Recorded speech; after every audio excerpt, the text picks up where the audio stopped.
Oh wow, that's laggy as all hell. That's wonderful. Hello there, PK. Ah! My goodness.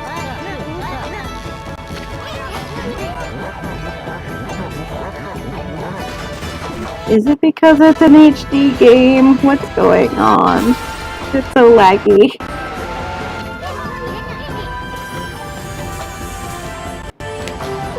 Just watching the playback just makes me sad.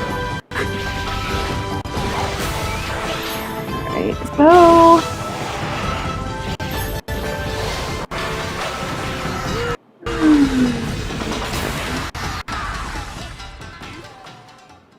it's been a long time since I've flexed this muscle of live streaming.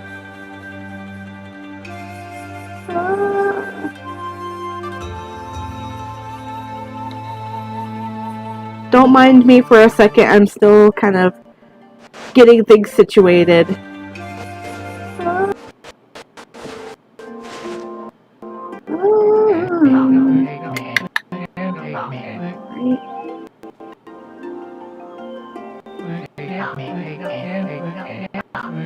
Alright.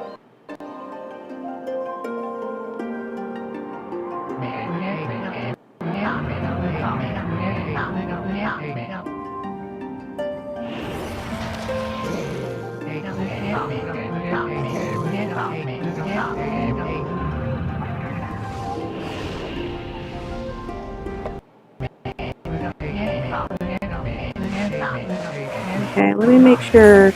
Alright, so my encoder says that I haven't dropped any frames, so I'm going to take that as a good sign. I'm going to close this tab right here. Probably.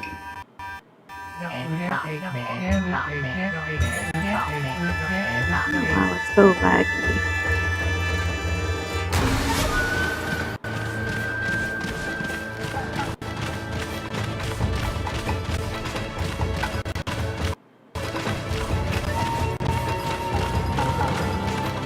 Like, the playback looks beautiful, but my,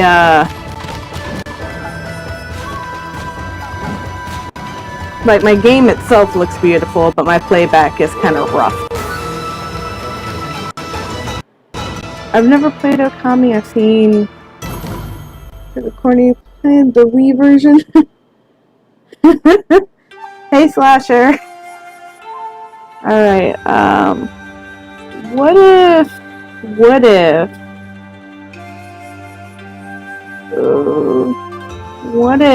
I drop the frame rate just a little bit? Oh wait, I don't think I could drop the frame rate while I'm recording. Fun stuff. What about resolution? Yeah, I can't do that either while I'm recording. So, I apologize for the lag. I seriously do. I'm going to open up my, gonna open up stuff on my phone so I could actually look at chat.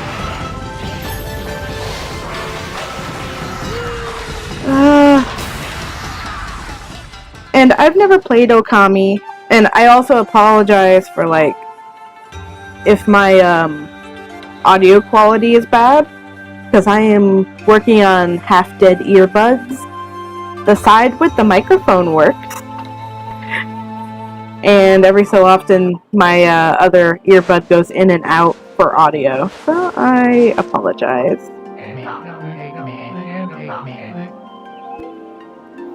Alright, where can I put this where I can actually see it?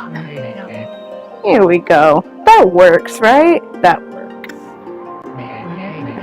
So, minimize this, minimize this. Oh, good. Tab. Okay, fine. Fine, Okami, you be like that. You be like that, okay. Oh, I sound different? Yeah, it's probably my, My earbuds. My headset has died. It refuses to work anymore, so I have to get a new headset. I had bought a replacement headset, but it sucks. It sucks so bad. Like, it sounds like I'm whispering, so I have to...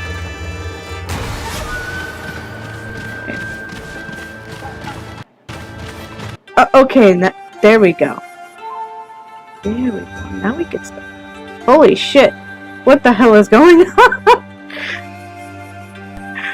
Okay,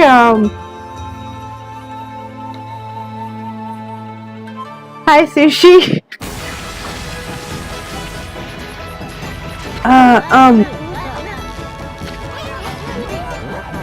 Come on. Let's go. Okay, we're gonna begin. Okay. New save data will be created. Yeah. Okay. Now saving. Please do not turn off your console. In this case, this is my computer. And the only way my computer is going to turn off is if it blue screens and goes, there's an error. And it's like, oh. Yeah. Recently learned how to use sound fonts from popular SNES games on a MIDI piano. Oh, that's cool. I've never been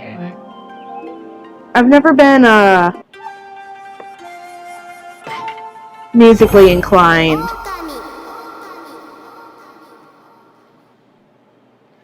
Alright.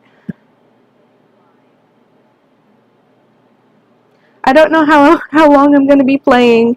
I actually anticipated starting around like 8:30, and this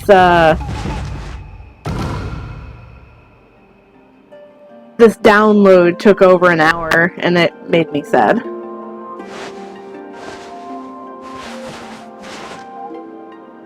I already know that this is a gorgeous game, so it's like... I just never played it. Long ago, a tiny hamlet known as Kimiki lay nestled in a grove of proud and beautiful cherry blossoms. Each and every tree around the quiet burg was honored as a god. However, the village was not without its dark secrets.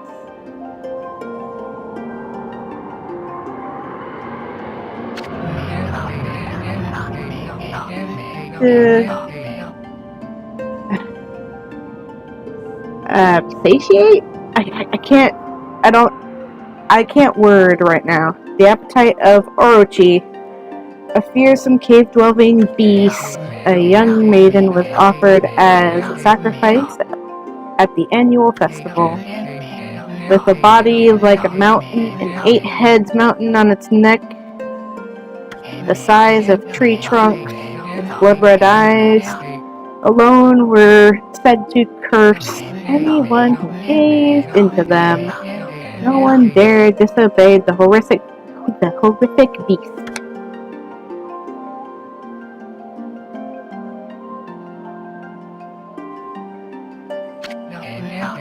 When the night of the sacrifice drew near,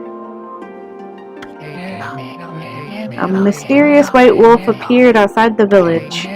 This wolf, its coat as brilliant as snow, was dubbed Shiranui. I'm probably butchering that name, and I think I've heard the name pronounced before, and I know that how I'm pronouncing it is not right. Shiranui. Shiranui. Well, it's going to be Shiranui now. The wolf kept a watchful eye on anyone who ventured outside the village and made a habit of patrolling the streets at night. People assumed the wolf to be a familiar of Orochi.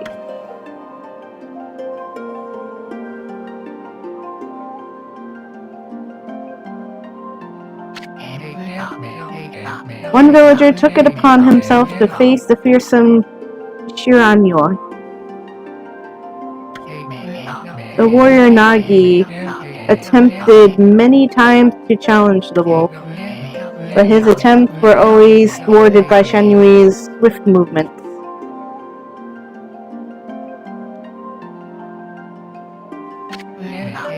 Before long, the night of the accursed festival had arrived. A white plumed arrow hurtled the heralded shit. I can't speak, man. A white plumed arrow heralded the coming sacrifice. Piercing the sky, the arrow sunk its shaft squarely into the home of Nami, the village's most beautiful maiden. Nagi, harboring a secret love for Nami, was enraged by the sign.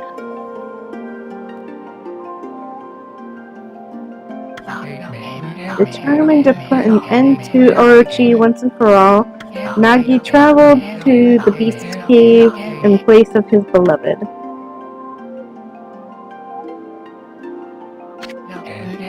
The Moon Cave, a place as dark as evil itself, served as Orochi's home as Nagi stood bravely before the entrance. A beast appeared, eyes glowing crimson upon 8 thrashing necks. Orochi stood tall before him, anxious for another sacrifice. Nagi leapt with incredible grace, swinging his blade valiantly. On and on he sliced, well into the moonless night. But Orochi's hide was like steel, the blade left nary a scratch. I can't speak today. I apologize.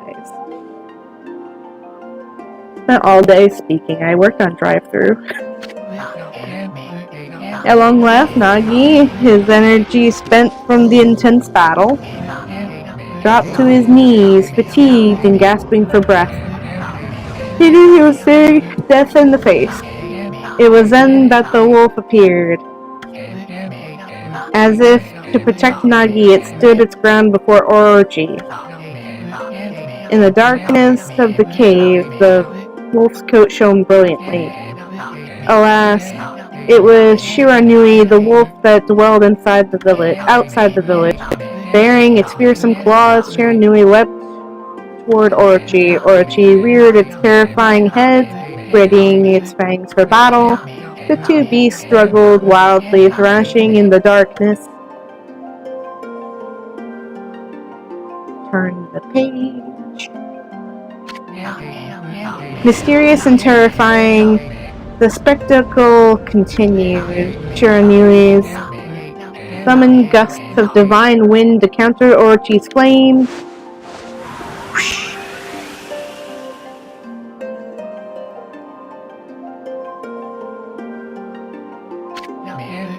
As Orochi closed in on Shiranui, sharpened claws glistening, a gigantic tree suddenly sprouted forth, shielding the wolf.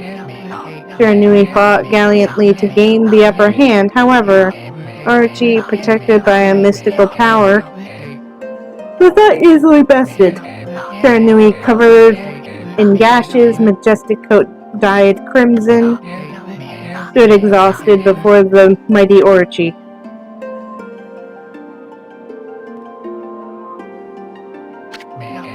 Orochi saw a chance to strike what would be the final blow, but Shiranui refused to give in. With its last ounce of strength, the majestic wolf gazed heavenward and unleashed a mighty howl. Suddenly, the black clouds overhead dissipated. The light from above glinted off Nagi's sword as a beacon of hope. Turn the page. Guided by his sword, Nagi, who had been taking shelter in the shadows, stood proudly to face his adversary. Channeling all his strength into his scarred and battered arms, he leapt ferociously towards Orochi and sword poised high. The golden sword danced in his hands like a puppet on a string. One by one, Orochi's fearsome heads separated from their owner.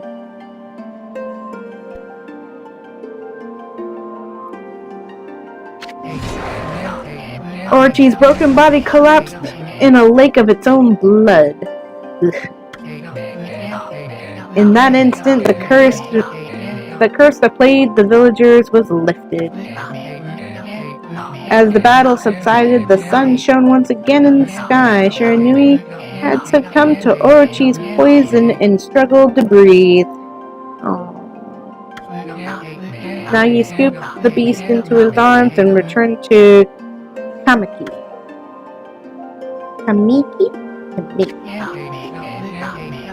When they reached the village, Shiranui was no longer moving. The village elder gently stroked the wolf's head. In response, Shiranui let out a hoarse and pitiful bark, and then closed its eyes and drifted off as if to slumber.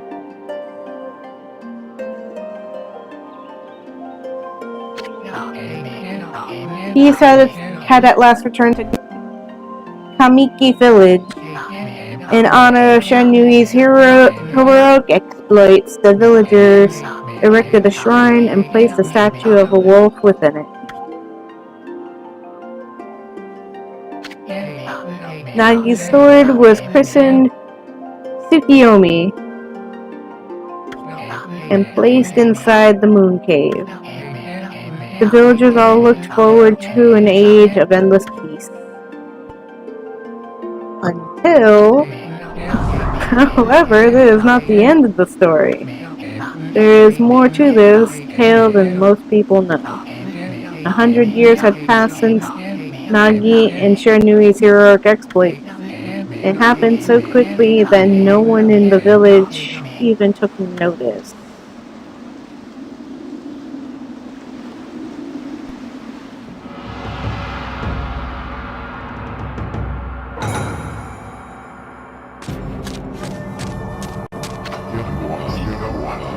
This is the legendary sword.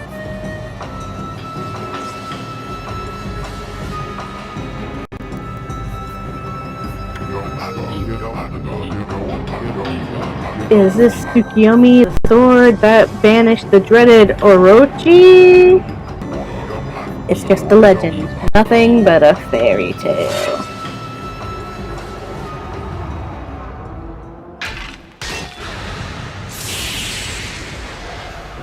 You done goofed.